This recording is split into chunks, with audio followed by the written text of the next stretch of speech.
Hello योग्राफर्स, साक्षी education YouTube channel में आपका स्वागत है, अभिनंदन है। मैं आपका दोस्त सीएल सर। अपन जिस विषय के बारे में चर्चा कर रहे हैं वो है अपनी ज्योग्राफी। तो ज्योग्राफी का अपन विस्तार से धुआंधार तरीके से, शानदार तरीके से, जोश और जुनून के साथ अपन अध्ययन कर रहे हैं। तो अपना टॉपिक था श्रमजीवी जनसंख्या का संगठन। आज का अपना टॉपिक क्या है? श्रमजीवी जनसंख्या का संगठन। तो लिखिए, हेडिंग लगाइए, श्रमजीवी जनसंख्या का संगठन। हेडिंग लगाइए, श्रमजीवी जनसंख्या का संगठन। श्रमजीवी जनसंख्या का संगठन। श्रमजीवी जनसंख्या का संगठन, ये अपना टॉपिक है। तो देखो, आर्थिक स्तर की दृष्टि से भारत की जनसंख्या को 3 वर्गों में बांटा जा सकता है। तो लिखिए,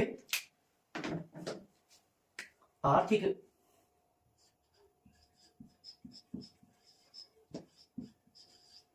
कितने वर्गों में बांटा जा सकता है? 3 वर्गों में। आर्थिक स्तर की दृष्टि से भारत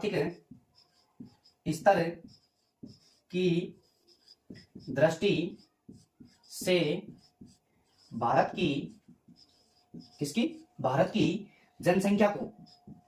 जनसंख्या को 3 वर्गों में बांटा जा सकता है। कितने वर्गों में? 3 वर्गों में बांटा जा सकता है।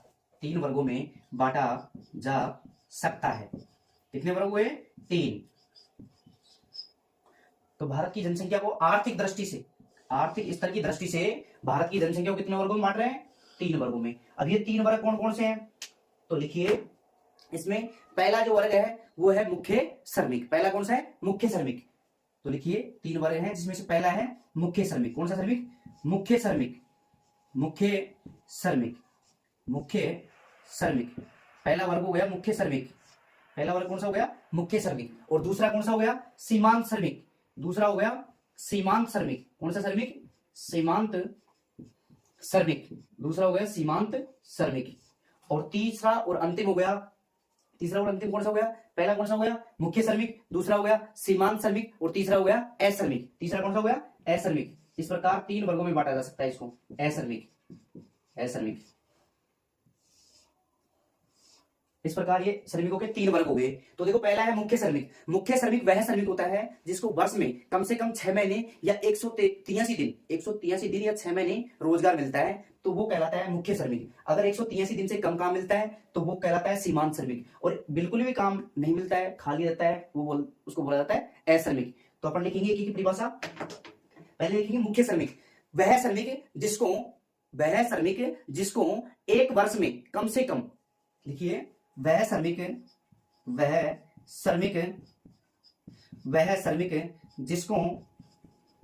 जिसको एक वर्ष में, कितने वर्ष में? एक वर्ष में कम से कम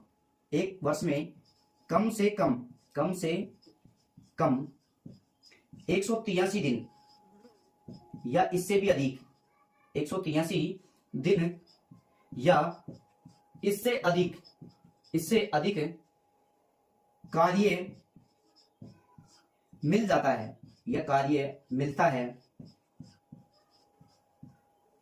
उसे मुख्य श्रमिक कहा जाता है। मुख्य श्रमिक कहा जाता है।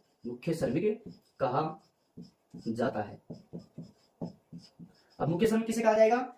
वह श्रमिक जिसको एक वर्ष में, कितने समय में? एक वर्ष में कम से कम 183 दिन या इससे अधिक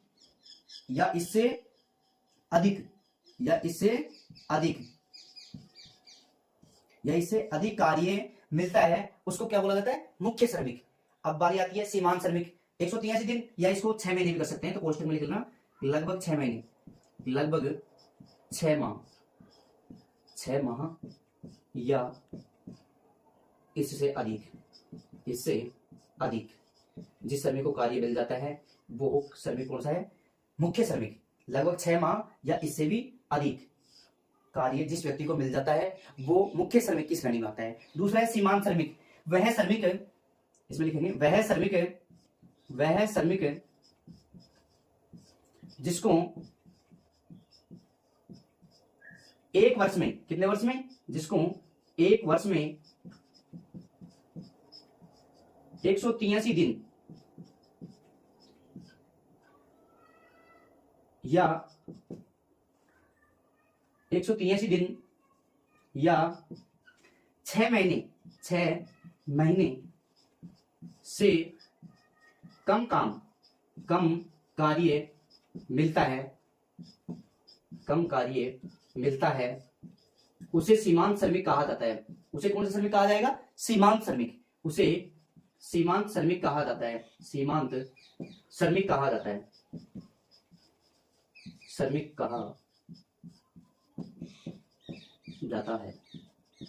देखो, सीमांत श्रमिक वह श्रमिक होता है जिसको एक वर्ष में, कितने वर्ष में? एक वर्ष में 183 दिन या 6 महीने, 183 दिन या 6 महीने से कम कार्य मिलता है, उसको कौन सा श्रमिक बोला जाता है? सीमांत श्रमिक। अगर 183 दिन से अधिक या 6 महीने से अधिक किसी श्रमिक को कार्य मिलता है, वो कौन सा श्रमिक है? मुख्य श्रमिक। अब बारी आती है अश्रमिक, जो वर्ष भर बेरोजगार या कार्य उपलब्ध नहीं हो जिसके पास, तो बेरोजगार व्यक्ति।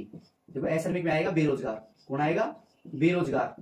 बेरोजगार या जिसको कार्य उपलब्ध नहीं हो, जिसको कार्य उपलब्ध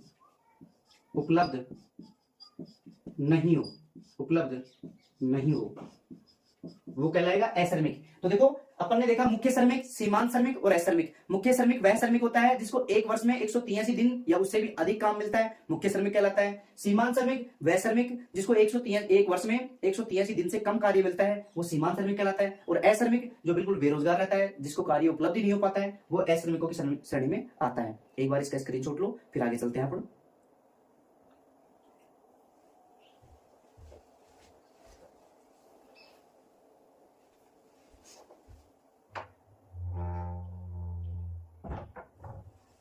संभवतः आपने स्क्रीनशॉट ले लिया होगा, तो अपना आगे चलते हैं।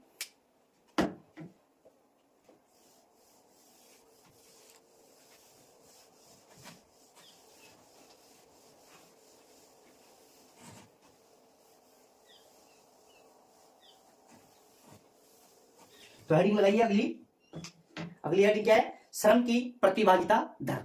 श्रम की प्रतिभागिता दर। तो हेडिंग लगाइए श्रम की प्रतिभागिता दर। प्रतिभागिता दर। श्रम की प्रतिभागिता दर। तो वही श्रम की प्रतिभागिता दर कितनी है भारत में, उसके बारे में अपन अध्ययन करेंगे। देश में कुल कार्यशील जनसंख्या, जिसमें मुख्य श्रमिक और सीमांत श्रमिक, देश में कुल कार्यशील जनसंख्या का प्रतिशत ही देश की श्रम प्रतिभागिता दर कहलाती है। जो कार्यशील जनसंख्या है उसी को अपन क्या बोलते हैं? श्रम की प्रतिभागिता दर। तो लिखेंगे देश में कुल कार्यशील जनसंख्या का प्रतिशत। देश में लिखिए, देश में कुल कार्यशील जनसंख्या का प्रतिशत। कार्यशील जनसंख्या का प्रतिशत। जनसंख्या का प्रतिशत। देखो, कार्यशील में आएगा मुख्य श्रमिक और सीमांत श्रमिक। कार्यशील जनसंख्या का प्रतिशत ही देश की श्रम प्रतिभागिता, ही देश की प्रतिशत ही देश की श्रम प्रतिभागिता दर, श्रम प्रतिभागिता दर कहलाती है। श्रम प्रतिभागिता दर कहलाती है। प्रतिभागिता दर कहलाती है। जो कार्यशील जनसंख्या है देश की, कौन सी जनसंख्या? कार्यशील जनसंख्या को अपन क्या बोलते हैं? श्रम की प्रतिभागिता दर। श्रम की प्रतिभागिता दर। जो जनसंख्या कार्यशील है, जिसमें मुख्य श्रमिक और सीमांत श्रमिक आते हैं। भारत में श्रमिकों दोनों, श्रमिक कौन से? दोनों, मुख्य श्रमिक और सीमांत श्रमिक। भारत में श्रमिकों, लिखिए, भारत में श्रमिकों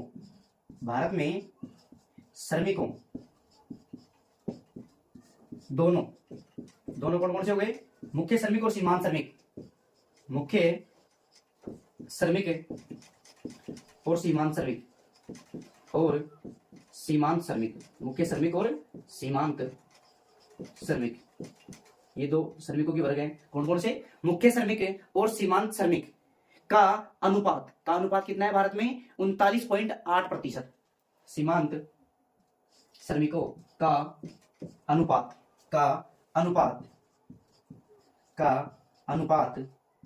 39.8% है। कितना है? 39.8%। कितना परसेंट है? 39.8% है। 2011 के अनुसार, कौन सी जनगणना के अनुसार? 2011 के अनुसार जो मुख्य श्रमिक और सीमांत श्रमिक है उनका अनुपात कितना है? 39.8%। अर्थात भारत की श्रम प्रतिभागिता दर कितनी है? 39.8%। भारत की 60% जनसंख्या, भारत की देखो श्रम दोनों श्रमिक आ गए, इसमें मुख्य श्रमिक भी आ गया और सीमांत श्रमिक आ गया, इसका 39.8 अर्थात 40% तो ये श्रमिक हो गए। लेकिन देश की, भारत की 60% की विशाल जनसंख्या, भारत की 60% की विशाल जनसंख्या अश्रमिक है। तो देखिए भारत की 60%, कितना परसेंट? 60% की विशाल जनसंख्या, विशाल जनसंख्या क्या है? अश्रमिक है। विशाल जनसंख्या अश्रमिक है। विशाल जनसंख्या क्या है? अश्रमिक है। तो इससे देश की आर्थिक स्थिति का पता चल रहा है। भाई 60% जनसंख्या है वो खाली बैठी है, उसके पास कोई रोजगार ही नहीं है, काम ही नहीं है, तो देश की आर्थिक स्थिति कैसी होगी, रोजगार के अवसर कैसे होंगे, इसका पता ऑटोमेटिक चल जाता है। तो 60% की विशाल जनसंख्या अश्रमिक है। भारत की कितनी प्रतिशत जनसंख्या अश्रमिक है? 60% जनसंख्या अश्रमिक है। यह एक आर्थिक स्तर को इंगित करता है कि भाई देश का आर्थिक स्तर कैसा है। तो यह एक, लिखिए, यह एक आर्थिक स्तर को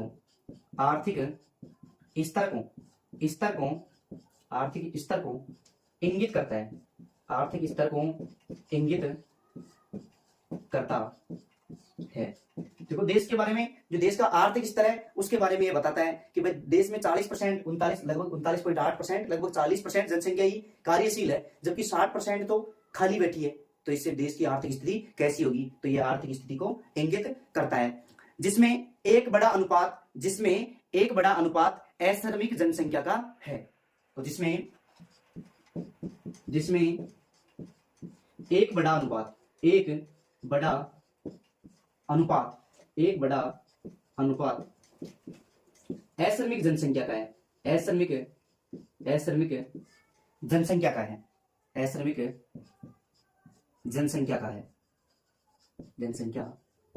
का है। तो भारत में सबसे ज्यादा कौन सी जनसंख्या है? अश्रमिक जनसंख्या है, जो आगे चलकर बेरोजगार और अल्प रोजगार प्राप्त लोगों की, तो लिखिए, जो आगे चलकर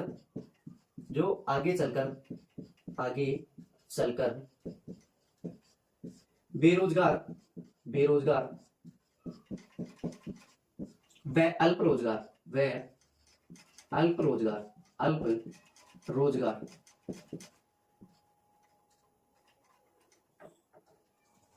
बेरोजगार व अल्प रोजगार, कौन कौन से?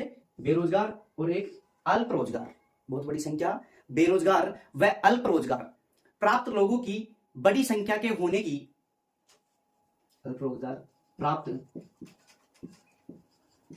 होने की, बेरोजगार व अल्प रोजगार प्राप्त लोगों की बड़ी संख्या, प्राप्त लोगों की बड़ी संख्या,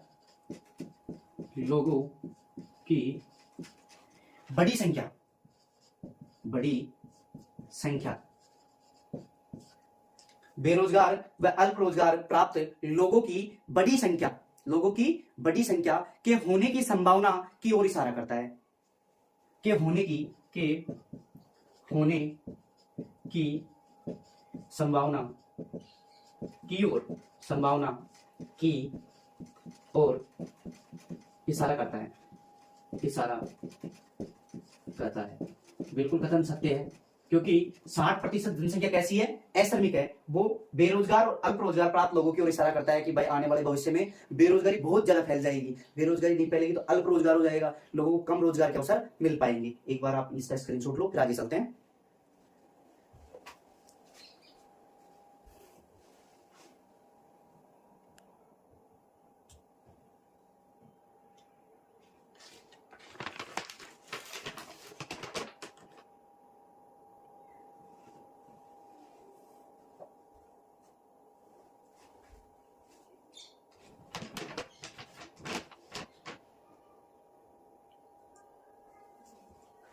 संभवत आपने स्क्रीनशॉट ले लिया होगा, आगे चलते हैं अपन।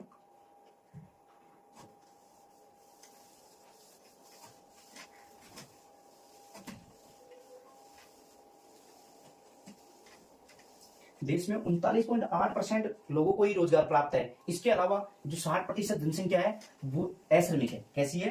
अश्रमिक है, जो देश की आर्थिक स्थिति को इंगित कर रही है कि भाई देश की आर्थिक स्थिति आने वाले समय में बेरोजगारी फैल जाएगी, अल्प रोजगार हो जाएगा, इसकी ओर इंगित करता है।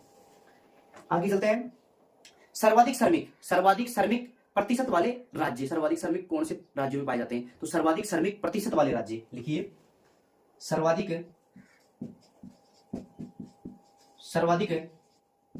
श्रमिक प्रतिशत वाले राज्य। भाई सर्वाधिक श्रमिकों का प्रतिशत कहां पाया जाता है? प्रतिशत वाले राज्य, सर्वाधिक श्रमिक प्रतिशत वाले राज्य, जिसमें पहला आएगा, कौन सा आएगा? हिमाचल प्रदेश। पहला कौन सा है? हिमाचल प्रदेश, सिक्किम, छत्तीसगढ़ और आंध्र प्रदेश। पहला है हिमाचल प्रदेश,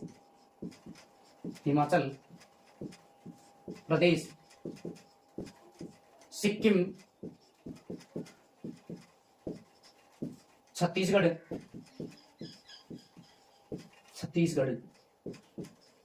पहला कौन सा है? हिमाचल प्रदेश, जिसमें सर्वाधिक श्रमिक पाए जाते हैं। कौन से प्रदेश में? हिमाचल प्रदेश में सर्वाधिक श्रमिकों का प्रतिशत पाया जाता है। उसके अलावा सिक्किम हो गया, छत्तीसगढ़ हो गया, आंध्र प्रदेश।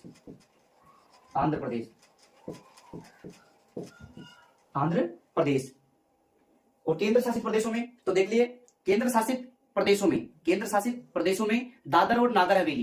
केंद्र शासित प्रदेशों में लिखिए, केंद्र शासित प्रदेशों में दादर और नागर हवेली।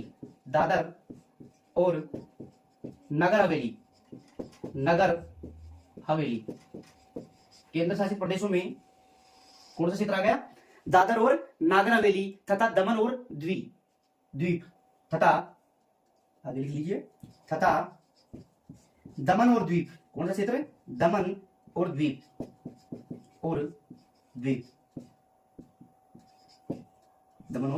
द्वीप।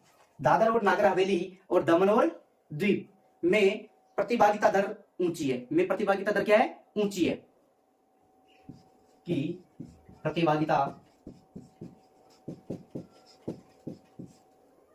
प्रतिभागिता दर ऊंची है, अर्थात सर्वाधिक श्रमिक प्रतिशत वाले राज्यों में तो हिमाचल प्रदेश, सिक्किम, छत्तीसगढ़ और आंध्र प्रदेश हो गया।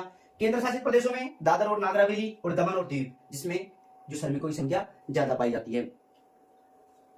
आगे चलते हैं अपन। जिस राज्य की श्रम सहभागिता दर ऊंची है, उन राज्यों का आर्थिक विकास निम्न है। जिन राज्यों की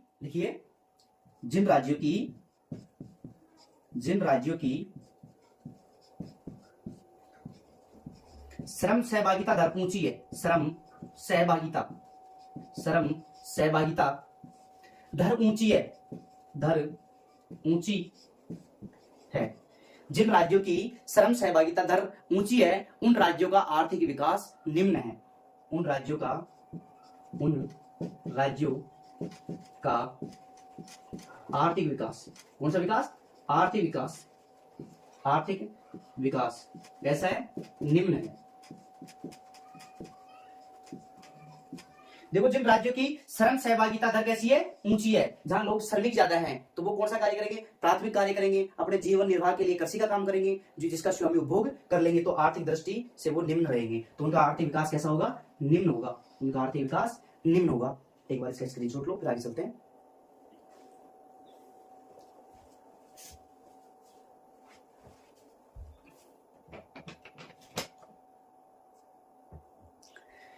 संभवतः आपने स्क्रीनशॉट ले लिया होगा, तो चलते हैं आगे। तो अगली हेडिंग लगाइए, ये अपनी श्रम की सहभागिता दर हो गई। इसके अलावा देखो, अपन आगे चलते हैं। देखो, इसी प्रकार एक एक बिंदु का जोश और जुनून के साथ शानदार तरीके से, धुआंधार तरीके से अपन विस्तारित गहन अध्ययन करेंगे। तो अपन अध्ययन कर रहे हैं श्रम की सहभागिता दर का। किसका कर रहे हैं? श्रम की सहभागिता दर का। तो अगली हेडिंग लगाइए इसमें,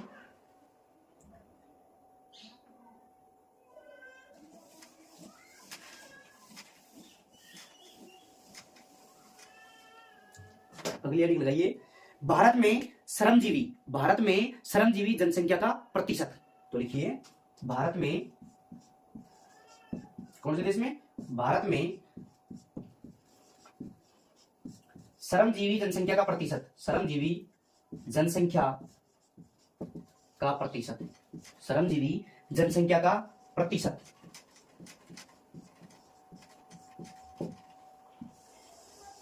तो अपन ने हेडिंग लगाई भारत में श्रमजीवी जनसंख्या का प्रतिशत। तो श्रमजीवी जनसंख्या के कितने सेक्टर हैं? 3 सेक्टर हैं। तो लिखिए प्राथमिक सेक्टर। कौन सा सेक्टर? प्राथमिक सेक्टर। प्राथमिक सेक्टर। कौन सा सेक्टर? प्राथमिक सेक्टर। दूसरा आता है द्वितीयक सेक्टर, द्वितीयक सेक्टर। तीसरा आता है तृतीयक सेक्टर। कौन सा सेक्टर? तृतीयक सेक्टर। पहला हो गया प्राथमिक सेक्टर, दूसरा हो गया द्वितीयक सेक्टर, तीसरा हो गया तृतीयक सेक्टर। तो इनमें जो श्रमजीवी जनसंख्या का प्रतिशत है वो कितना कितना है? जो प्राथमिक सेक्टर है उसमें है 54.6%। कितना है? इसमें है 54.6%। जो प्राथमिक सेक्टर में श्रमजीवी जनसंख्या का प्रतिशत है 54.6%, 54.6%, जो सर्वाधिक है। जो क्या है? सर्वाधिक। क्या है? सर्वाधिक।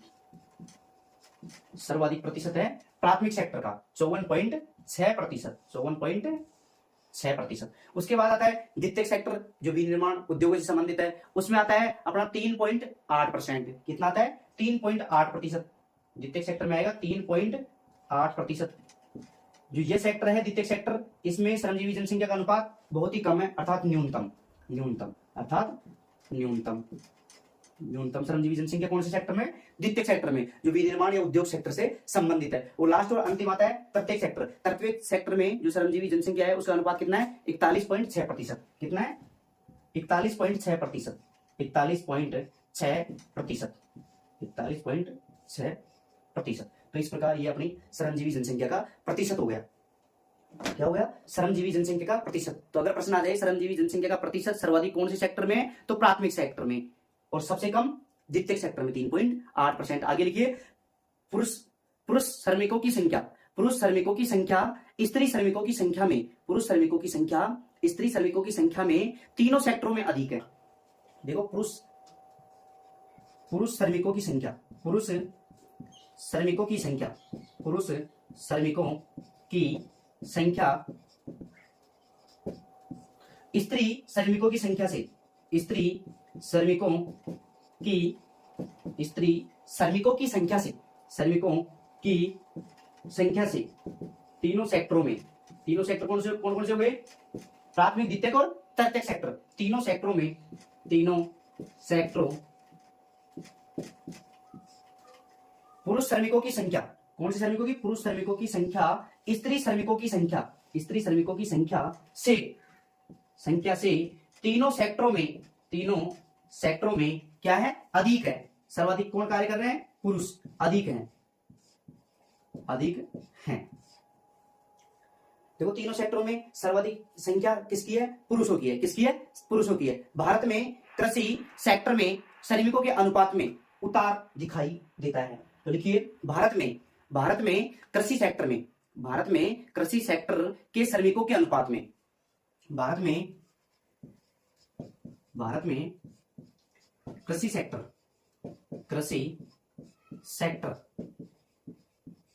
के श्रमिकों के अनुपात में, श्रमिकों के अनुपात में, कृषि सेक्टर में जो श्रमिक हैं उसके अनुपात में, कृषि सेक्टरों के श्रमिकों के अनुपात में उतार दिखाई दिया, उतार दिखाई दिया, उतार दिखाई दिया।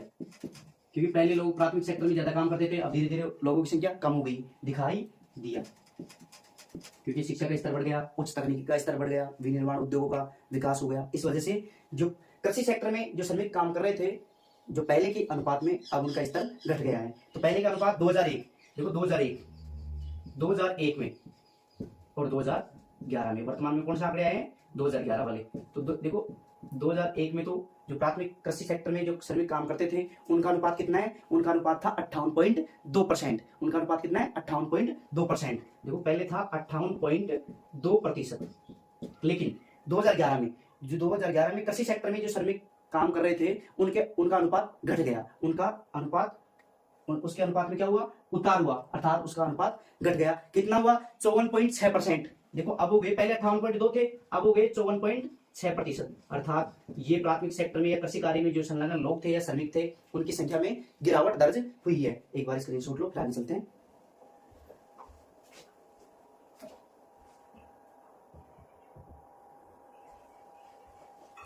संभवत आपने स्क्रीनशॉट ले लिया होगा, तो आगे चलते हैं। व्यावसायिक संवर्ग, कौन सा संवर्ग? व्यावसायिक संवर्ग। तो अपन देखते हैं व्यावसायिक संवर्ग।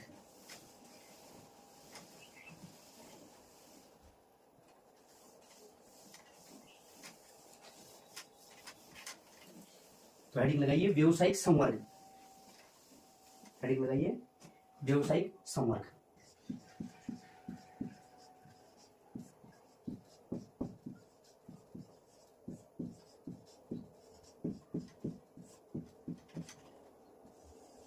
हेडिंग क्या हुई? व्यावसायिक संवर्ग। तो अपन लिखेंगे व्यावसायिक संवर्ग में सन 2011 की जनगणना के अनुसार भारत की श्रमजीवी जनसंख्या को 4 प्रमुख संवर्गों में बांटा गया है। 2011 की जनगणना के अनुसार, लिखिए 2011 की जनगणना के अनुसार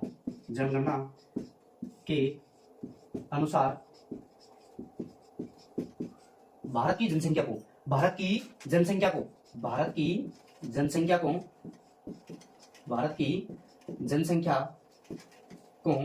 कितने संवर्गों में बांटा गया है? 4 संवर्गों में बांटा गया है। भारत की जनसंख्या को 4 संवर्गों में बांटा गया है। कितने संवर्गों में बांटा गया है? 4 संवर्गों में बांटा गया है। कितने संवर्गों में बांटा गया है? 4 संवर्गों में बांटा गया है। पहला संवर्ग है कृषक और दूसरा है कृषि मजदूर। पहला कौन सा है? कृषक। तो लिखिए पहला कृषक। पहला कौन सा संवर्ग है? कृषक। पहला हो गया कृषक। दूसरा कौन सा हो गया? कृषि मजदूर। कौन सा मजदूर? कृषि मजदूर। देखो पहला संवर्ग हो गया कृषक और दूसरा हो गया कृषि मजदूर, और तीसरा हो गया घरेलू औद्योगिक श्रमिक। तीसरा कौन सा हो गया? घरेलू औद्योगिक श्रमिक।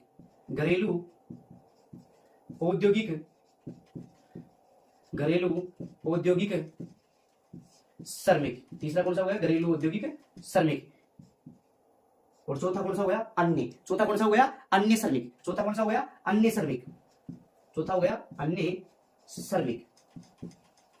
देखो कृषक और कृषि मजदूर दोनों कौन से सेक्टर में आएंगे? प्राथमिक सेक्टर में। दोनों कौन से सेक्टर में आएंगे? प्राथमिक सेक्टर में। तो देखो कृषक और कृषि मजदूर, ये इनका सेक्टर है प्राथमिक सेक्टर।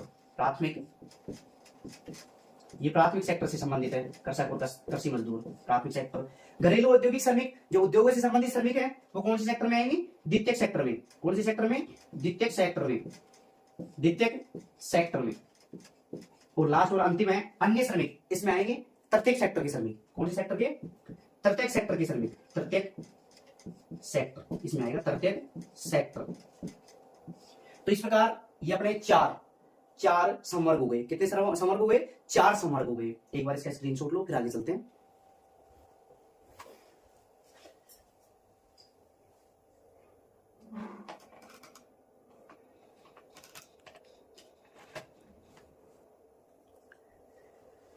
संभवतः आपने स्क्रीनशॉट ले लिया होगा, तो आगे चलते हैं।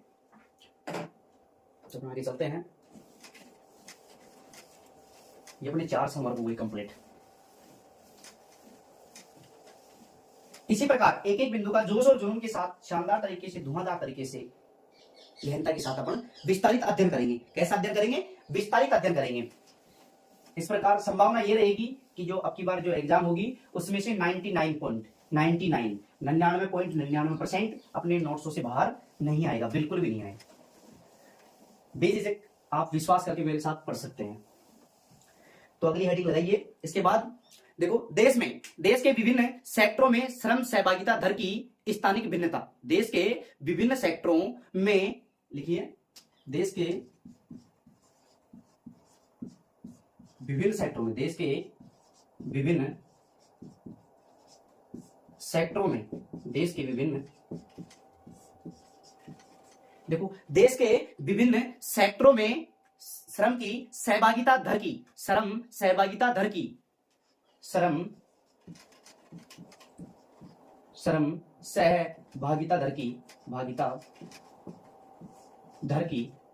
धर की स्थानिक भिन्नता, बिल्कुल स्थानिक भिन्नता सभी में मिलती है। तो स्थानिक भिन्नता, स्थानिक भिन्नता किन्हीं क्षेत्रों में तो ये श्रमिक ज्यादा पाए जाते हैं, किन्हीं क्षेत्रों में बहुत कम पाए जाते हैं। तो स्थानिक भिन्नता हर चीज में पाई जाती है, चाहे वो खनिज हो, जनसंख्या हो, कोई सभी संसाधन हो, चाहे पेड़ पौधे हो, धरातलीय भूभाग हो, सब में स्थानिक भिन्नता पाई जाती है। चाहे वर्षा हो, इनमें क्या पाई जाती है? स्थानिक भिन्नता। तो अपन लिखेंगे हिमाचल प्रदेश, कौन सा प्रदेश? हिमाचल प्रदेश और नागालैंड जैसे राज्यों में, हिमाचल प्रदेश और नागालैंड जैसे राज्यों में लिखिए हिमाचल प्रदेश, हिमाचल प्रदेश और नागालैंड जैसे राज्यों में, और नागालैंड जैसे राज्यों में, जैसे राज्यों में। देखो हिमाचल प्रदेश और नागालैंड जैसे राज्यों में कृषकों की संख्या बहुत अधिक है, और यहाँ कृषकों की संख्या बहुत अधिक है। देखो अपन ने जो 4 संवर्ग पढ़े थे उसमें कृषकों की संख्या सर्वाधिक है हिमाचल प्रदेश और नागालैंड जैसे राज्यों में कृषकों की संख्या बहुत अधिक है। तो लिखेंगे राज्यों में कृषकों की संख्या, कृषकों की संख्या बहुत अधिक है, बहुत अधिक है। देखो कृषकों की संख्या बहुत अधिक है। कौन कौन से राज्यों में? देखो कृषकों की संख्या सर्वाधिक है हिमाचल प्रदेश में और नागालैंड में, हिमाचल प्रदेश और नागालैंड में कृषकों की संख्या सर्वाधिक है। दूसरी ओर बिहार, आंध्र प्रदेश, छत्तीसगढ़, ओडिशा जैसे राज्यों में कृषि मजदूरों की संख्या अधिक है। तो लिखेंगे दूसरी ओर बिहार, आंध्र प्रदेश, छत्तीसगढ़ और ओडिशा। दूसरी ओर, दूसरी ओर बिहार, आंध्र प्रदेश, आंध्र प्रदेश, छत्तीसगढ़, कौन सा गढ़? छत्तीसगढ़, ओडिशा, मध्य प्रदेश, एमपी। कौन कौन सा हो गया? दूसरी ओर बिहार, आंध्र प्रदेश, छत्तीसगढ़, ओडिशा और मध्य प्रदेश जैसे राज्यों में, जैसे राज्यों में, जैसे राज्यों में कृषि मजदूरों की संख्या अधिक है। कौन से मजदूरों की? कृषि मजदूरों की संख्या अधिक है, कृषि मजदूरों की संख्या अधिक है, कृषि मजदूरों की संख्या अधिक है। देखो कृषकों की संख्या तो सर्वाधिक है हिमाचल प्रदेश और नागालैंड में, और कृषि मजदूरों की जो सर्वाधिक संख्या है बिहार, आंध्र प्रदेश, छत्तीसगढ़, ओडिशा, मध्य प्रदेश जैसे राज्यों में है। दिल्ली व चंडीगढ़, दिल्ली व चंडीगढ़, पुडुचेरी नगरीय क्षेत्रों में। लिखिए दिल्ली, चंडीगढ़, दिल्ली, चंडीगढ़, चंडीगढ़, पुडुचेरी, पुडुचेरी, पुडुचेरी जैसे नगरीय क्षेत्रों में, जैसे नगरीय क्षेत्रों में, नगरीय क्षेत्रों में। कौन से नगरीय क्षेत्र हो गए? दिल्ली, चंडीगढ़ और तीसरा कौन सा है? पुडुचेरी जैसे नगरीय क्षेत्रों में श्रमिकों का बहुत बड़ा अनुपात अन्य सेवाओं में लगा हुआ है। श्रमिकों का बहुत बड़ा अनुपात, श्रमिकों का बहुत बड़ा अनुपात, बहुत बड़ा अनुपात अन्य कार्यों में लगा हुआ है। अन्य कार्यों का मतलब सेवा सेक्टर में, अन्य कार्यों में संलग्न है, कार्यों में लगा हुआ है या संलग्न है, लगा हुआ है। तो ये क्या है? इनकी स्थानिक भिन्नता है। देखो कृषकों की संख्या तो हिमाचल प्रदेश और नागालैंड में हो गई, कृषि मजदूर बिहार, आंध्र प्रदेश, छत्तीसगढ़, ओडिशा और मध्य प्रदेश में हो गए। उसके अलावा दिल्ली, चंडीगढ़ और पुडुचेरी जो नगरीय क्षेत्र हैं उसमें श्रमिकों का बहुत बड़ा अनुपात अन्य कार्यों मतलब प्रत्येक सेक्टर से संबंधित है। एक बार स्क्रीनशॉट लो, फिर आगे चलते हैं। संभवतः आपने स्क्रीनशॉट ले लिया होगा, आगे चलते हैं।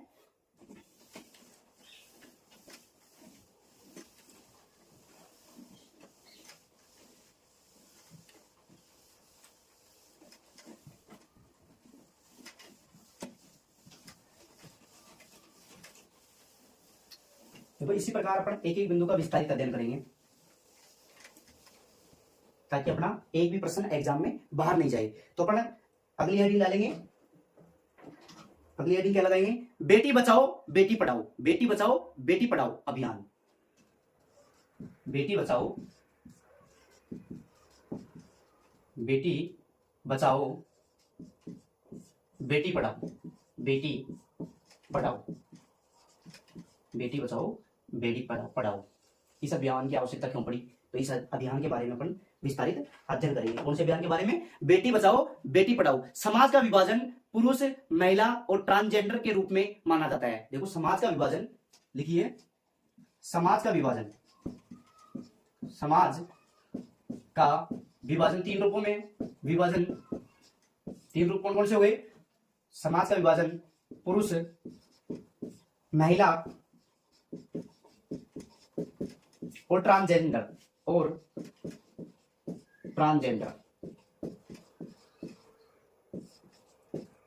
में माना जाता है, में माना जाता है। या तो देश में पुरुष होंगे, महिला भी हो सकती हैं और ट्रांसजेंडर भी हो सकते हैं, ये तीनों हो सकते हैं, है ना, तीनों ही पाए जाते हैं। देखो देश में महिला भी पाई जाती है, पुरुष भी पाए जाते हैं और ट्रांसजेंडर भी पाए जाते हैं, तो तीन भागों में माना जाता है। लेकिन समाज सबके लिए अलग अलग भूमिका निभाता है। लेकिन समाज, लिखिए, लेकिन समाज सबके लिए अलग अलग भूमिका निभाता है, अलग अलग भूमिका निभाता है, भूमिका निभाता है।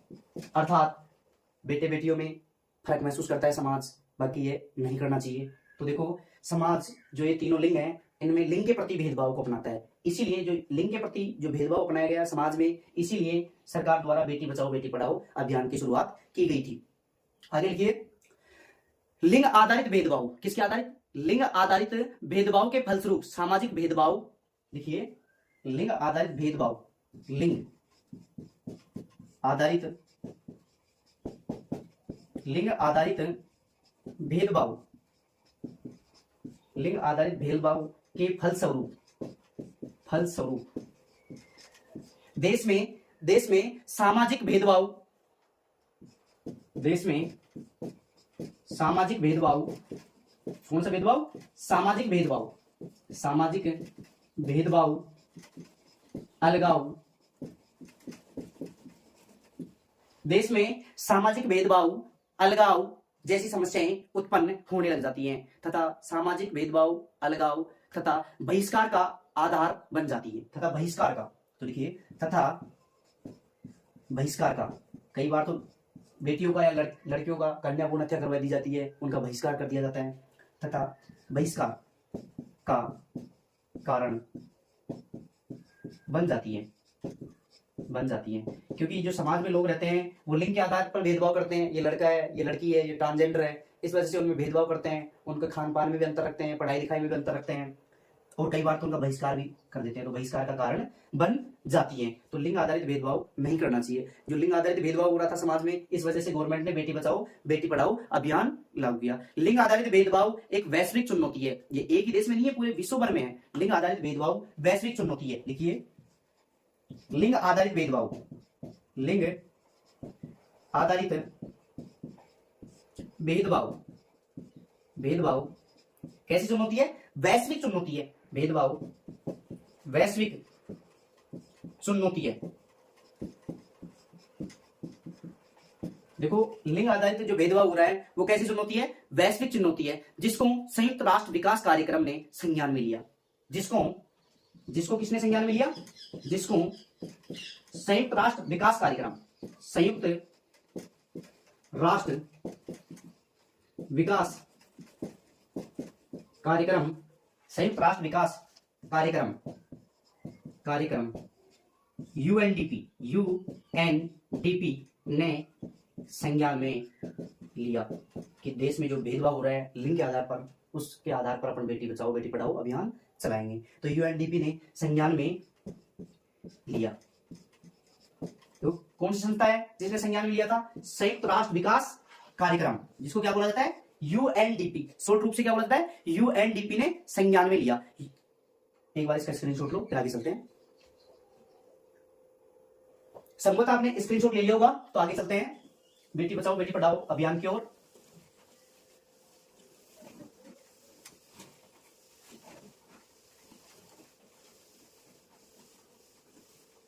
इसी प्रकार हंसते हुए मुस्कुराते हुए अपन आगे अध्ययन करेंगे। तो लिखिए यूएनडीपी के अनुसार यदि विकास में, यूएनडीपी के अनुसार यदि विकास में, लिखिए साथ साथ, यूएनडीपी के अनुसार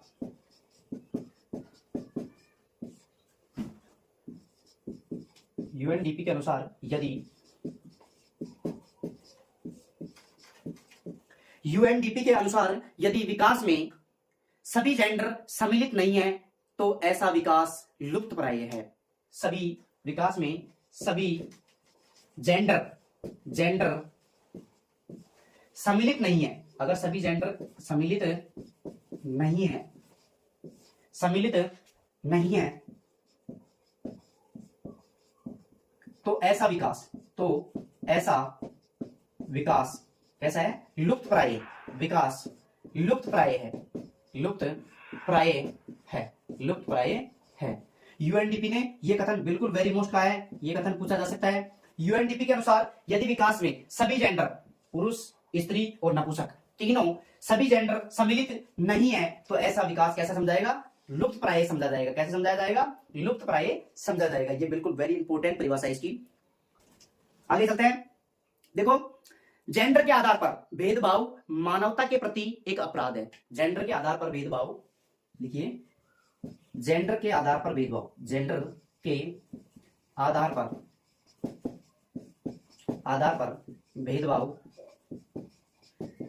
मानवता के प्रति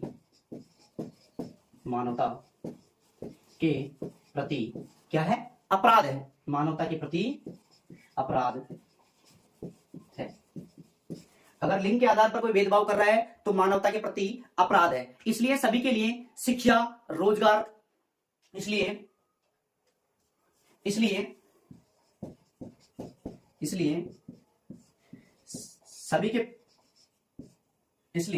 सभी के प्रति शिक्षा,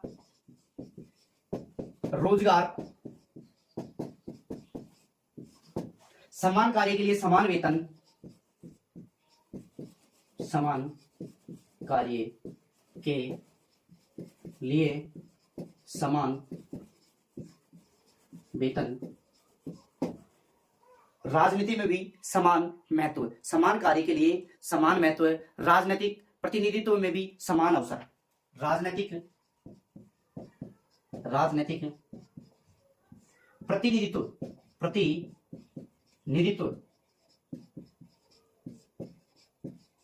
राजनीतिक प्रतिनिधित्व में समान अवसर। कैसे अवसर? समान अवसर।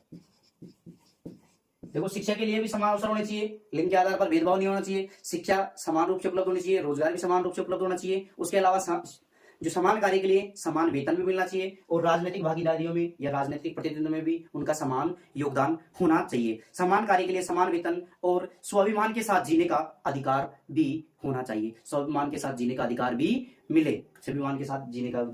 अब तो लिखिए, स्वाभिमान के साथ अवसर, राजनीतिक प्रतिनिधित्व में समान अवसर, राजनीतिक कार्यों में समान अवसर और समान कार्य के लिए समान वेतन, इसके अलावा स्वाभिमान के साथ जीने का अधिकार, स्वाभिमान के साथ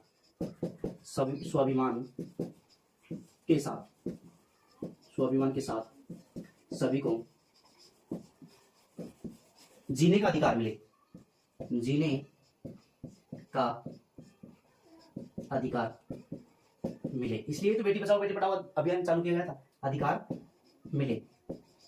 ये बेटी बचाओ बेटी पढ़ाओ की अवधारणा है। इसके अलावा समाज इन सभी भेदभाव तथा बुराइयों को दूर करने के लिए, इसमें लिखिए, समाज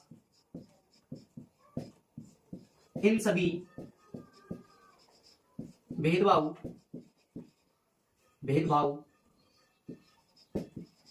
एवं बुराइयों, समाज इन सभी भेदभाव तथा बुराइयों को दूर करने के लिए प्रभावी कदम नहीं उठाता है। बुराइयों को दूर करने के लिए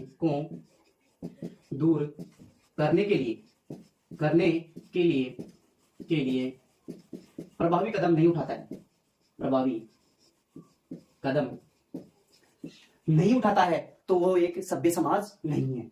प्रभावी कदम नहीं उठाता है, नहीं उठाता है तो वह एक सभ्य समाज, तो वह एक सभ्य समाज नहीं है, सभ्य समाज नहीं है। तो देखो, समाज इन सभी भेदभाव, जो लिंग के आधार पर भेदभाव हो रहा है, शिक्षा के आधार पर भेदभाव हो रहा है, रोजगार के आधार पर भेदभाव हो रहा है, राजनीतिक में जो भेदभाव हो रहा है, भेदभाव एवं बुराइयों को दूर करने के लिए अगर प्रभावी कदम नहीं उठाता है कोई भी समाज, तो वह एक सभ्य समाज नहीं है। कैसे समाज नहीं है? सभ्य समाज नहीं है। एक बार स्क्रीनशॉट लो, फिर आगे चलते हैं। स्क्रीनशॉट ले लिया होगा तो आगे चलते हैं अपन। भारत सरकार ने इस भेदभाव को समाप्त करने के लिए कौन सी नीति अपनाई? बेटी बचाओ बेटी पढ़ाओ। संभवतः आपने स्क्रीनशॉट ले लिया होगा तो आगे चलते हैं। लिखिए, भारत सरकार ने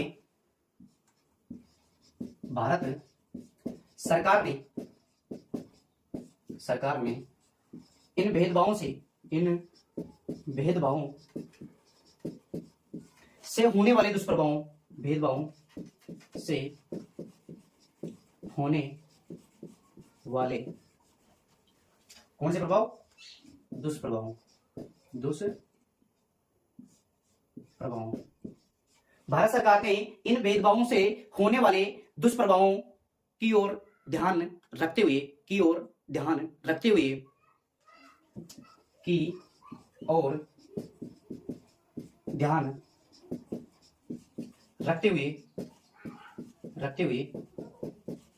बेटी बचाओ बेटी पढ़ाओ, बेटी बचाओ बेटी पढ़ाओ अभियान लागू किया। बेटी बचाओ बेटी पढ़ाओ अभियान लागू किया, ताकि समाज में जो विभिन्न प्रकार का जो लिंग के आधार पर भेदभाव हो रहा है वो नहीं हो सके, ताकि सामाजिक अभियान चलाया जा सके। इसी प्रकार जोश और जुनून के साथ अपन ने एक एक बिंदु का गहनता के साथ अध्ययन किया और इसी प्रकार करते रहेंगे। अगर क्लास पसंद आए तो लाइक करना, शेयर करना, सब्सक्राइब करना। थैंक यू दोस्तों।